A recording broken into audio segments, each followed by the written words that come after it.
नमस्कार, स्वागत है आप सभी का अभय न्यूज के 10 नवंबर बुधवार दोपहर के बुलेटिन में। मैं हूं आपके साथ सिमरन तिवारी। चलिए देखते हैं अब तक की कुछ खास खबरें। इस बुलेटिन के प्रायोजक हैं आर के निवास बाय आर के डेवलपर्स। शानदार घर खरीदें अब अपने बजट में। इंदौर रोड स्थित देशमुख हॉस्पिटल प्रबंधन पर एक बार फिर गलत ऑपरेशन करने का आरोप लगा है। डेंगू के उपचार के लिए भर्ती एक महिला का अस्पताल प्रबंधन ने जबरन ऑपरेशन कर दिया। हालत बिगड़ने पर उन्होंने महिला को इंदौर रेफर कर दिया, जहां महिला की मौत हो गई। महिला के परिजनों ने भारतीय बलाई महासभा के बैनर तले जाकर नीलगंगा थाने में एफआईआर दर्ज करने का आवेदन दिया है। एफआईआर दर्ज नहीं होने पर उग्र आंदोलन करने की चेतावनी दी है। दरअसल मुनीनगर निवासी भारत धाकड़ ने पत्नी मीना को 28 अक्टूबर को देशमुख अस्पताल में भर्ती किया था। वह प्रेग्नेंट थी और भ्रूण बच्चेदानी की जगह नली में फंसा था। सोनोग्राफी में यह स्थिति देखकर अस्पताल की डॉक्टर स्नेहल देशमुख ने ताबड़तोड़ ऑपरेशन करने का फैसला किया। मीना के पति भारत धाकड़ के मुताबिक लीवर, किडनी, ब्रेन स्पेशलिस्ट का अभिमत लिए बगैर और ब्लड ग्रुप की जांच किए बगैर ही ऑपरेशन कर दिया। ऑपरेशन के दौरान जब मीना की हालत खराब हुई तो पति को ब्लड का इंतजाम करने भेज दिया। इस बीच मीना की तबीयत खराब होती रही और प्रबंधन मामले को दबाने में लगा रहा। 1 नवंबर को प्रबंधन ने खुद की एम्बुलेंस बुलाकर मीना को बॉम्बे अस्पताल इंदौर के लिए रेफर कर दिया, जहां मीना को बचाया नहीं जा सका। इस बीच अस्पताल प्रबंधन ने भारत से ब्लैंक चेक ले लिया। यह चेक तराना विधायक के फोन करने पर अस्पताल प्रबंधन ने वापस लौटाया। भारत के पिता गणेश धाकड़ के अनुसार बुखार की हालत में ऑपरेशन नहीं किया जाता, लेकिन देशमुख अस्पताल प्रबंधन ने डेंगू की स्थिति में ही ऑपरेशन कर दिया। प्रबंधन ने केवल रुपया कमाने के लिए उनकी बहू की जान ले ली। ऐसे अस्पताल प्रबंधन के खिलाफ कठोर कार्रवाई होनी चाहिए। धाकड़ ने बुधवार को नीलगंगा थाने में अस्पताल प्रबंधन के खिलाफ एफआईआर दर्ज करने का आवेदन दिया।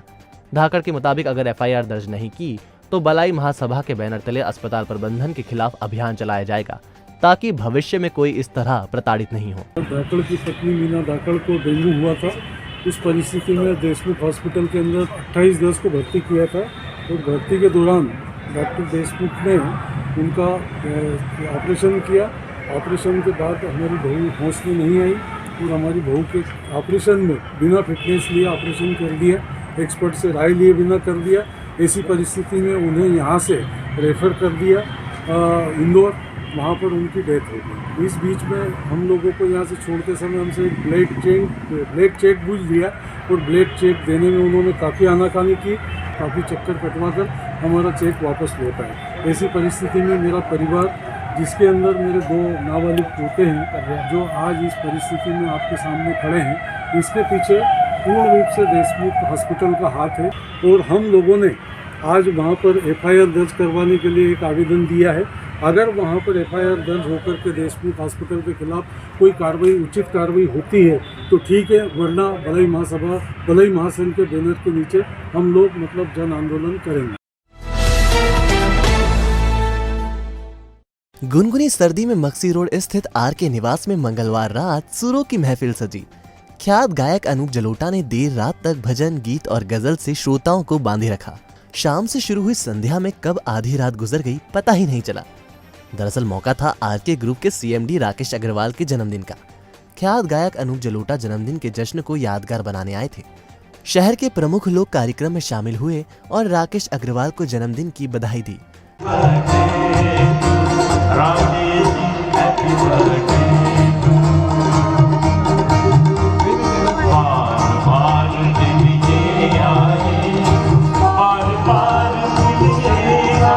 शुभकामनाओं के दौर के बीच गीत संगीत की महफिल शुरू हुई। शुरुआत जलोटा ने भजनों से की। ऐसी लागी लगन से शुरू हुआ सिलसिला जग में सुंदर है 2 नाम, चाहे कृष्ण कहो या राम, बोलो राम राम से लेकर पायो जी मैंने राम रतन धन पायो तक चला। फिर शुरू हुआ फरमाइशों का दौर। श्रोताओं ने गजल की फरमाइश की तो जलोटा ने गजलों का दौर शुरू कर दिया। गुलाबी सर्दी, उस पर अनूप जलोटा के सदे हुए सुर और म्यूजिशियन की संगीत ने माहौल में रोमांच भर दिया। एक से बढ़कर एक पेश की गई गजलों ने समा बांध दिया। फिर शुरू हुआ क्लासिक फिल्मी गीतों का दौर। चिंगारी कोई भड़के से शुरू हुआ सफर आधी रात तक चलता रहा और श्रोता क्लासिक म्यूजिक की गंगा में डूबते उतरते रहे। इसी बीच आरके ग्रुप और अभय न्यूज के साथियों के साथ राकेश अग्रवाल ने केक भी काटा। बधाइयों का यह सिलसिला आधी रात को सहबोज पर जाकर थमा। कोई भड़के तो सावन से बुझाए, सावन जो अगन लगाए, उसे कौन से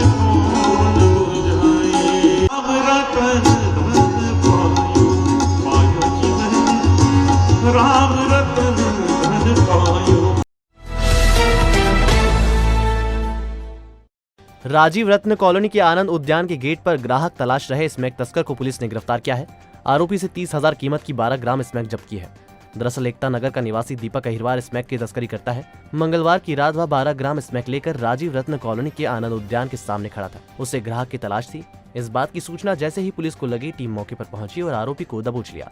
आरोपी के खिलाफ पुलिस ने NDPS एक्ट का प्रकरण दर्ज किया है।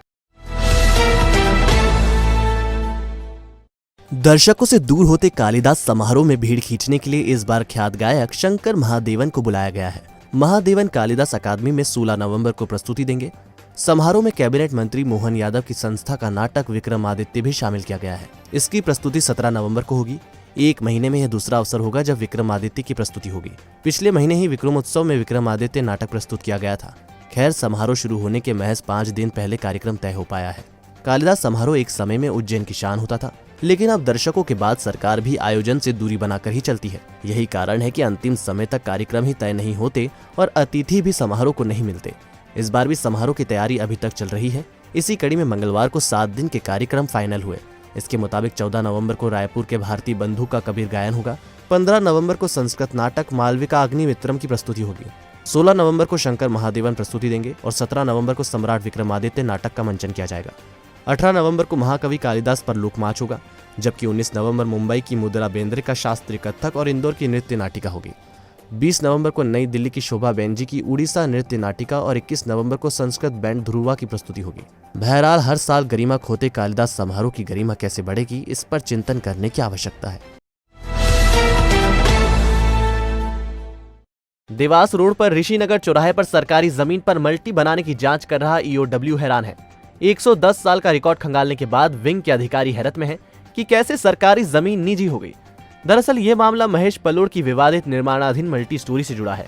1983 तक यह जमीन ग्रामीण सीमा में आती थी, बाद में यह शहरी सीमा में आ गई। 1945 में ग्वालियर स्टेट के प्रतिनिधि ने यह जमीन विनोद मिल के मालिक लालचंद सेठी को बेची थी। 1961 में यह जमीन लालचंद सेठी से भूपेंद्र सेठी को ट्रांसफर हो गई। 1973 में भूपेंद्र सेठी ने यह जमीन कमल सेठी को ट्रांसफर कर दी। साल 2001 में सेठी परिवार के तेज कुमार और हर्षवर्धन ने जमीन का डायवर्जन कॉलोनी काटने के लिए कराया। 2002 में कमल सेठी ने बगैर डायवर्जन वाली 2145 स्क्वायर फीट जमीन महेश और राजेश पलोड़ को बेच दी। इसी तरह 2002 में कुछ हिस्सा प्रवीण पांचाल को बेचा गया। 2007 में इसका कुछ भाग सुनीता पलोड़ और ब्रजबाला पलोड़ को बेचा गया। इसी तरह 2003 में कमल सेठी ने कुछ भाग अंजना सिंह को बेच दिया। उन्होंने 2007 में गौरव पलोड़ और सुनीता पलोड़ को यह हिस्सा बेच दिया। इसी तरह 2011 में कमल सेठी ने कुछ हिस्सा राहुल तेजनकर को बेचा, जिन्होंने राजेश व सुनीता को यह हिस्सा बेच दिया। बहरहाल EOW के अधिकारियों के दिमाग जमीन का रिकॉर्ड देखकर चकरा रहे हैं। वह बारीकी से पड़ताल कर रहे हैं। होमली फर्नीचर एंड मोटर्स, यहाँ आप पाएंगे जॉय कंपनी की ई-स्कूटी की आकर्षक रेंज। तो यदि आप भी हैं पेट्रोल की बढ़ती कीमतों से परेशान, तो आज ही खरीदें जॉय कंपनी की ई-स्कूटी। मात्र 3 घंटे में चार्ज करें और पाएं 80 किलोमीटर का एवरेज। साथ ही आपको मिलेगी गारंटी वारंटी भी। 48 किलोमीटर पर आवर की top speed, disc brake, centre lock और भी बहुत कुछ। इसके अलावा हमारे यहाँ dining set, sofa set, double bed, dressing table, अलमारी, सभी प्रकार के फर्नीचर रिटेल एवं ऑर्डर पर भी तैयार किए जाते हैं। तो एक बार होमली फर्नीचर एंड मोटर्स पर जरूर आए। अधिक जानकारी के लिए संपर्क करें 8889203040, 9827500484। हमारा पता 13 नागझिरी सैफी पेट्रोल पंप के सामने, देवास रोड, उज्जैन। दिवाली के बाद आए पहले मंगलवार को अंगारेश्वर महादेव मंदिर में अन्नकूट का भोग लगाया गया। अंगारेश्वर महादेव का श्रृंगार किया गया और श्री कृष्ण ने बाल स्वरूप में उन्हें अन्नकूट में 56 भोग समर्पित किए। दरअसल दिवाली के बाद आने वाले मंगलवार को अंगारेश्वर महादेव मंदिर में अन्नकूट अर्पित करने की परंपरा है। इसी कड़ी में बाबा का आकर्षक श्रृंगार किया गया। इससे पहले मंदिर में बड़ी संख्या में भक्तों ने भात पूजा की। 240 लोगों ने भात पूजन किया। पुजारी मनीष उपाध्याय और रोहित उपाध्याय ने बताया कि कार्यक्रम में विधायक पारस जैन उपस्थित हुए। भगवान को भोग अर्पित करने के बाद प्रसाद भक्तों में बांटा गया। हर साल यह आयोजन किया जाता है। मनीष उपाध्याय के मुताबिक अंगारेश्वर महादेव को मंगल ग्रह का उत्पत्ति स्थल माना जाता है। यहाँ भात पूजन करने की परंपरा है।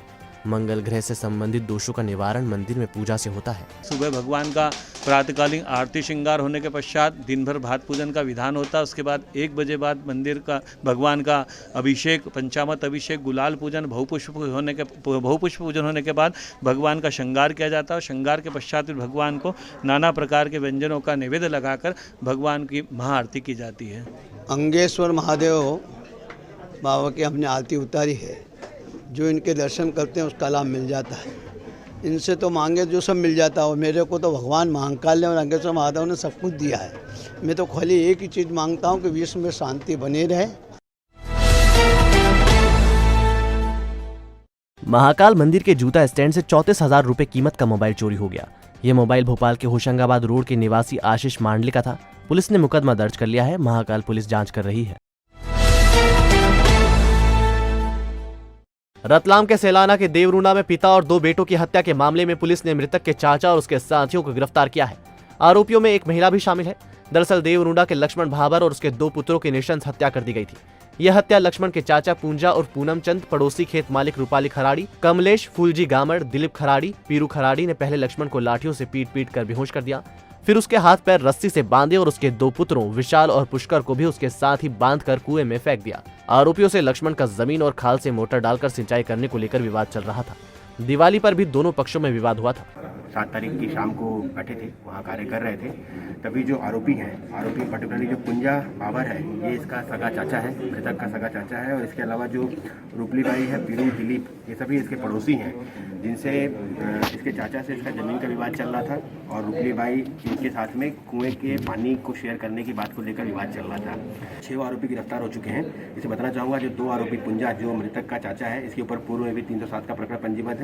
और दूसरा आरोपी जो फुलजी करके है, जो रूपली बाई का सगा भाई है, ये थाना सलाना का लिस्टेड गुंडा है। इसके ऊपर 8 मामले पंजीबद्ध है। कौन मास्टरमाइंड कौन है, किसके दिमाग में था कि इनको मारना चाहिए? और मारने की बात देखा जाए तो इसमें जो पुराना विवाद चला आ रहा था, वो पुंजा जो मृतक घनश्याम लक्ष्मण का चाचा है, उसके साथ इसके ज़मीन के बंटवारे के बाद से लेकर इनका विवाद चल रहा था।